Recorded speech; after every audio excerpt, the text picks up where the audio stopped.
Because Black women that have the privilege to embark upon this expensive and oftentimes lengthy process will increasingly decide to forego marriages and partnerships that do not serve us and that are not in our best interests. And now that bypassing those insufficient relationships does not have to come at the expense of motherhood, well, frankly, it's a whole new world. Hey beautiful people, it's your girl Leah and I'm back with another Melanin Moments Monday. Today we'll be discussing why are women choosing to be single mothers. I saw a video on Instagram where a woman was stating that Black women have resorted to other forms to get pregnant, such as sperm donors, and that also Black women don't need to depend on a man to have a child. I completely disagree with this ideology because women need men and men need women, especially to reproduce. And then also it is very detrimental to a child when they're left wondering where the other parent is. Now, of course, I believe this ideology comes from trauma and personal experiences and toxic relationships. Of course, there has been a history of Black women being single mothers by default, and many say that this is not much different from those situations. The difference is that those mothers chose to be in a relationship with someone who didn't step up to the plate, who didn't meet the expectations and the responsibility of a father, and that person is no longer there because of other personal matters within their life.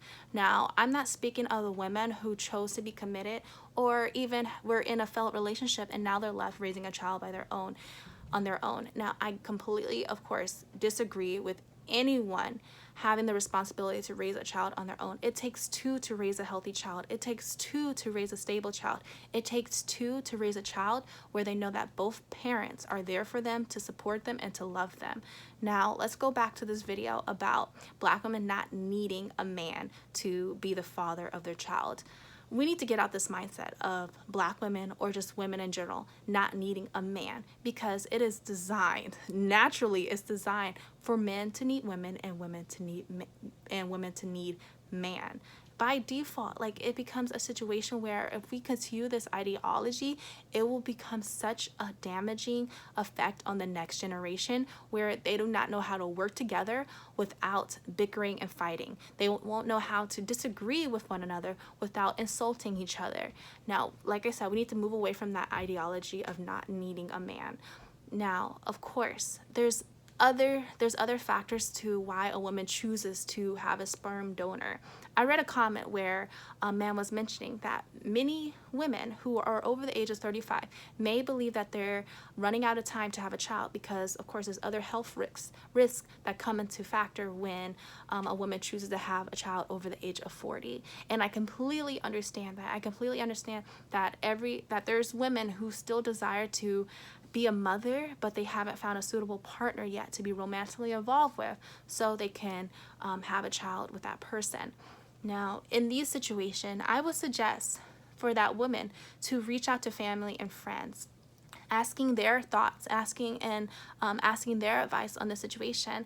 Also, maybe asking their friends and family if there's a suitable man that they may know who also wants to be a parent but can agree to a co-parenting relationship with them so that they can both experience the amazing feeling of being a parent, but then also understand that they have an agreement where they both are legally responsible for that child and for the well-being of that child.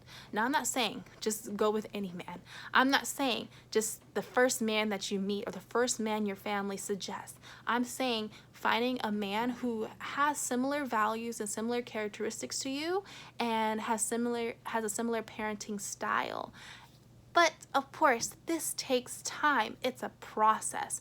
But I believe everyone should prepare for a child as if they're preparing for anything else. There's people who spend more time preparing for a job interview than they do preparing for giving birth or prepare for raising a child. They both need our attention, and a child needs more attention and needs us to be more intentional with how we choose to raise a child and how we choose to be a parent to that child.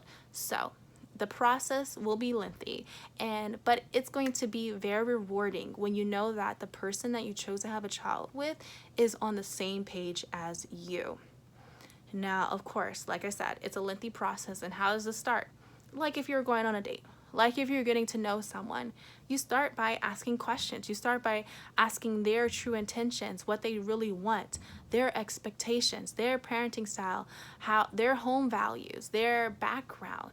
Now, of course, you both have to have a transparent communication, because you can't just ask anyone this, because some people may not want to expose themselves. But guess what?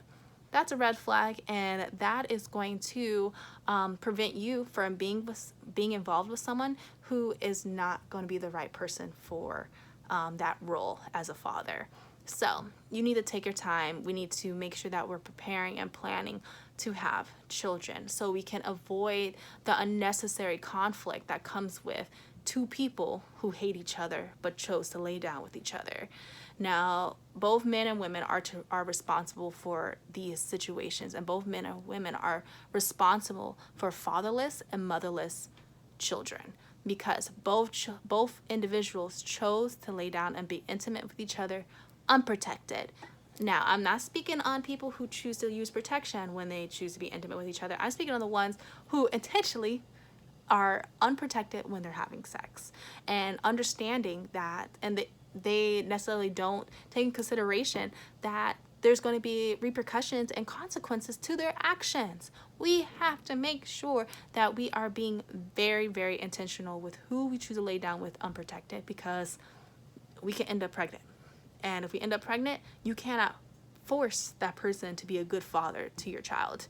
You can't force that person to be an active father to your child. So we have to be very mindful of who we choose to be intimate with, and who we choose to be the father of our children. Now, with men too, you have to be very intentional with who you choose to be the mother of your child, because not every mother is going to be very intentional with raising a child to the best of their ability. There's mothers who are not right, and there's mothers who are selfish as well, and there's mothers who will cause conflict for their own selfish reasons. So men, same thing. You have to make sure that you're preparing for these situations. If you don't want to have a child by a woman, do not lay down with her unprotected, because you have the responsibility to step up to the plate if that woman chooses to give birth to that child. Now, say you don't have a family or friends who know a single man. It's okay to go back into your past and reach out to the person who you knew wanted to have children but couldn't find a person to settle down with. Now, I'm not speaking about the ones who you had a lot of conflict with. I'm speaking about the ones where you had a cordial breakup and you guys just both agree you guys couldn't be romantically intimate with each other. So maybe reaching out to those people and saying, hey, you know what? I am getting up there in age. I'm thinking about having a child. What about you? Having that transparent dialogue with the person from your past, and seeing if they are up to being having a co-parent relationship with you. And that's perfectly fine. There's plenty of co-parent relationships where they were once romantically intimate with each other, but they chose to separate for their own personal needs, but they have successful co-parenting relationships.